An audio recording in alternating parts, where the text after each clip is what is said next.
शाहकोट में मरकजी अंजुमन ताजरान के सालाना इंतखाबात मुकम्मल, ताजिर इत्तेहाद ग्रुप ने भारी अक्सरियत से मैदान मार लिया।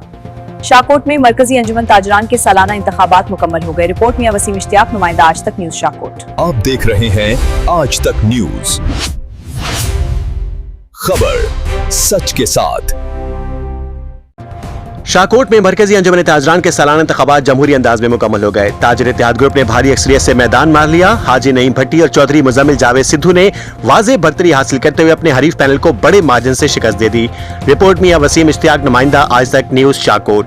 शाहकोट में मरकजी अंजुमन ताजरान के सालाना इंतखाबात शफाफ और मुनज़्ज़म अंदाज में मुकम्मल हो गए। ताजिर इत्तेहाद ग्रुप के सदारती उम्मीदवार हाजी नईम भट्टी और जनरल सेक्रेटरी चौधरी मुजम्मिल जावेद सिद्धू ने 2378 वोट लेकर वाज़ेह कामयाबी हासिल की, जबकि अबुल खैर ग्रुप को 392 वोट मिले। 11 वोट मुस्तरद करार पाए। Chief election commissioner Javed Bhattu advocate की निगरानी में पोलिंग का अमल सख्त जांच पड़ताल और खुफिया रायशुमारी के जरिए मुकम्मल हुआ। नताइज के ऐलान के बाद बाजारों में जश्न का समा बन गया। ढोल की थाप गूंजती रही, फूल निछावर किए गए और नौ मुंतखब क़यादत का शानदार इस्तकबाल किया गया।